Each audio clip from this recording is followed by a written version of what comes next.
I've been in this field of medicine and spirituality for 31 years now. I started my first research in 1995 when I was a medical student.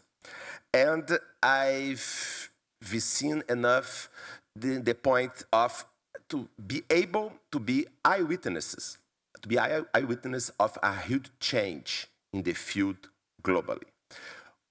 When I started my training in the mid-1990s, usually in medicine there was, and in science in general, medicine, psychology, and science in general, there was a quite prevalent belief in a very strict materialist scientism. The idea that everything that exists can be explained or reduced to is nothing but the movement of physical particles and force and things like that. And based on that, the idea of spirituality usually means that it is something transcendent, something beyond this material world that we live. This is probably the core of all spiritual traditions that we know. They believe that in some sense, or they believe or experience that in some sense there is something more than meet the eyes. You can call this God, spirits, ancestors, whatever. And based on this very strict materialist perspective, there is no this transcendent aspect of reality. So all spiritual beliefs were considered basically as primitive vestige of superstitions, cause or symptoms of mental disorders. Usually, being a religious or spiritual person was usually an indicative of have an immature personality or have some mental symptoms or something like that. It was strongly believed in most of the learned communities, at least in the Western world, that the spirituality would disappear throughout the 20th century. And with the development of science and rational thinking, all this would disappear. And usually it's believed that there is no place, used to be believed that there is no place for this stuff in medicine, science as a whole. Of course, I'm providing a very generalizing statement, but it was kind of the spirit of that pure zeitgeist that we were trained basically.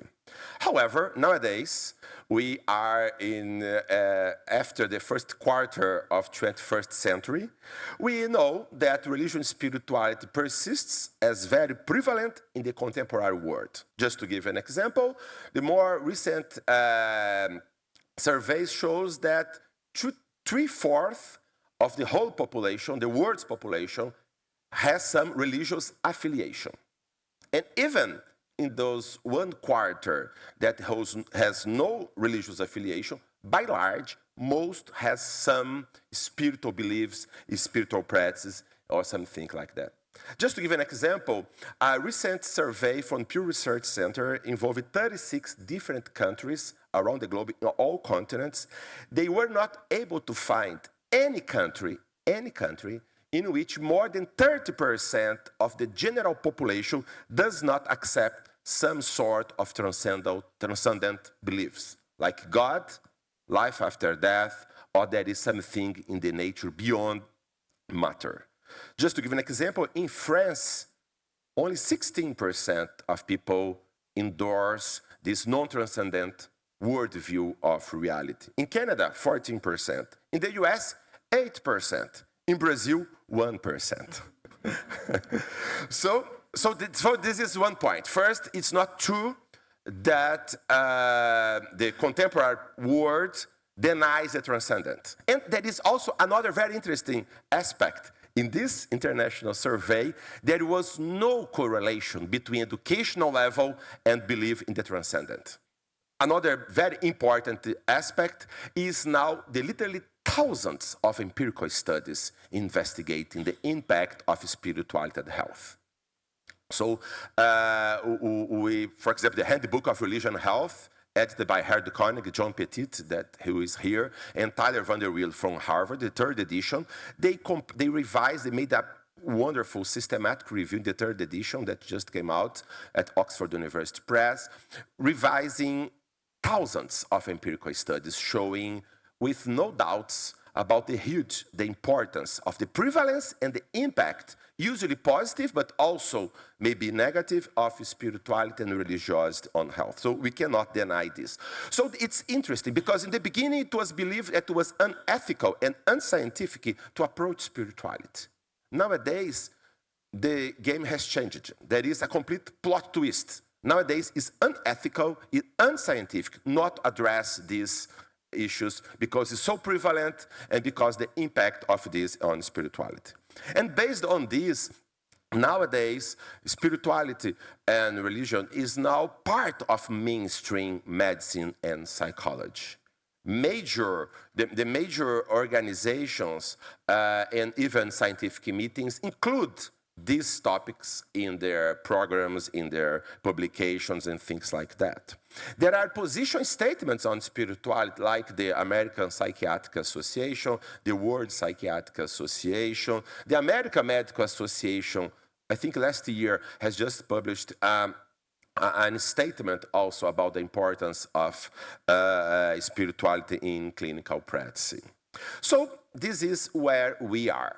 But now, what are the challenges? So just reminding, we know nowadays that spirituality is very prevalent worldwide. It has implications to health, to clinical practice, and also we need to address this in clinical practice. And nowadays it's well accepted that all clinicians should at least take a spiritual history of their patients to ask this and to try to recognize what kind of spiritual resources the patients have and how can we stimulate them. Now, what are the challenges?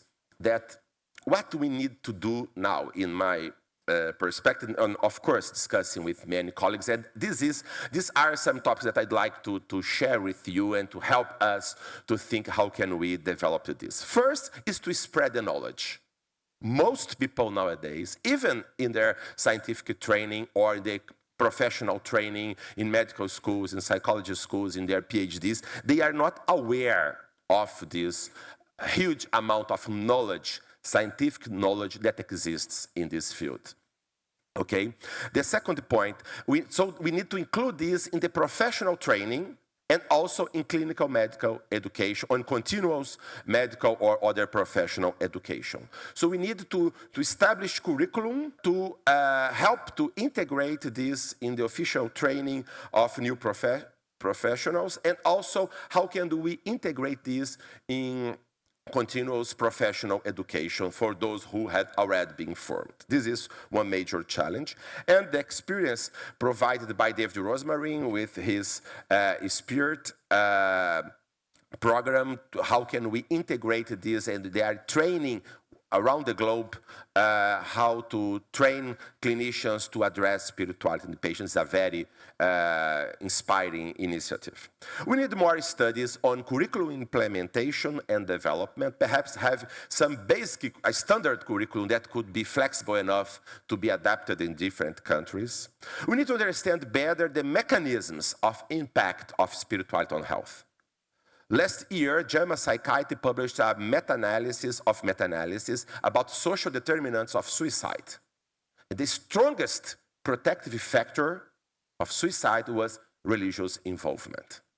But we don't know yet exactly the mechanisms by which religious and spiritual involvement impacts spirituality. So we need to understand this better. Also, how can we better integrate this knowledge in clinical practice? How can we also go beyond just taking spiritual history and help support patients in using their spiritual resources?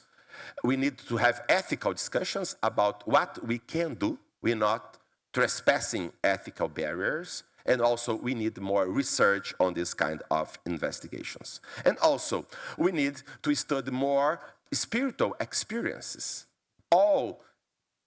Basically all spiritual traditions are funded on spiritual experiences. They are called spiritual exactly because they claim to be some contact with some transcendent aspect of the universe or of the human beings. So we, as scientists, we need to go further in this investigation, even inspired by one of the Harvard professors, William James, 100 years ago, called us to to investigate and to pursue a radical empiricism, to try to investigate all sorts of human experience in a very bold but humble approach. So this is very essential. So finally, some ethical challenges. How can we work better with spiritual struggles? How can we work better with negative religious coping? There are several barriers, several challenges in doing this. Spiritual therapies. How can we study more spiritual therapies to understand it in some sense, to integrate it? Like meditation was a spiritual practice that in some sense was translated to medical practice. And how to integrate this knowledge in public health interventions.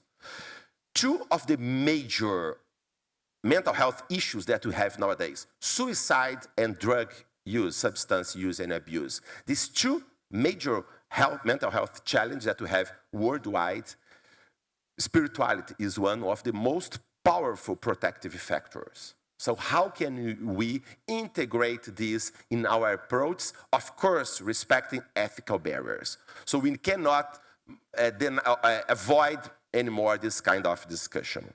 And finally, as some colleagues discussed here, to discuss also the larger implications for psychiatry, for psychology, and for theology of a broader understanding of human nature.